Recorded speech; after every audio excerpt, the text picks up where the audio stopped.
This channel does not promote any violent, harmful, or illegal activities. All content provided by this channel is meant for an educational purpose only.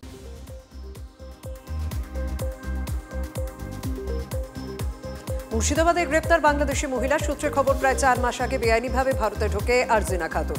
Nabagram থানা এলাকাতেই থাকছিলেন অনুপ্রবেশকারী। 2 বছর আগে কাজের সূত্রে Saudi আরবে সুরাজ শেখের সঙ্গে পরিচয় ও বিয়ে।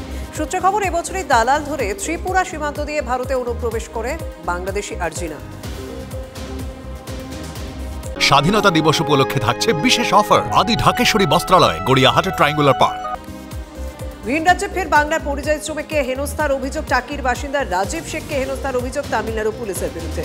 বৈধ নথি থাকার পরও 21 দিন আটকে রাখার অভিযোগ। স্বামীকে বাড়ি ফেরানোর জন্য মুখ্যমন্ত্রীর কাছে আর্জি পরিযায়ী শ্রমিক রাজীব শেখের স্ত্রী। স্বাধীনতা দিবস উপলক্ষে থাকছে বিশেষ অফার আদি ঢাকেশ্বরী বস্ত্রালয়, গড়িয়াহাট ট্রায়াঙ্গুলার পার্ক।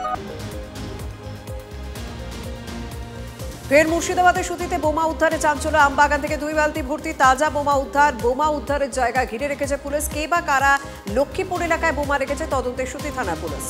অপ্রীতিকর ঘটনার আগে বোমা উদ্ধারের স্বস্তির নিঃশ্বাস গ্রামবাসী। দুর্যোগে ভাঙন বিধ্বস্ত কাকদ্বীপ বিধানসভা দুর্গানগর গ্রাম। গ্রামেরই সপ্তমুখী নদীবাঁধে প্রায় 100 মিটার অংশ জুড়ে ধস, তলিয়ে গিয়েছে নদীগর্ভে। বিপাকে প্রায় 500 পরিবার। যে কোনো মুহূর্তে বাঁধ ভেঙে বিস্তীর্ণ এলাকা প্লাবিত হওয়ার আশঙ্কা। বাঁধ মেরামতের কাজ খুব নিম্নমানের করা হয় বলে অভিযোগ। উচ্চ মাধ্যমিক শিক্ষা সংসদের 50 বছর পূর্তিতে অভিনব উদ্যোগ। দ্বাদশ শ্রেণীর পড়ুয়াদের জন্য নিট জয়েন্টের প্রস্তুতি শিবির চুচুড়া রবীন্দ্র সদনে। দ্বাদশ শ্রেণীতে যারা বিজ্ঞান নিয়ে পড়াশোনা করছেন তাদের জন্য এই ব্যবস্থা, জানিয়েছেন হুগলি ডিআই সত্যজিৎ মণ্ডল। কবে এই পরীক্ষা হয় তার ফর্ম ফিল আপ থেকে শুরু করে প্রস্তুতি সব বিষয়ে পড়ুয়াদের বিশদে জানানো হয়।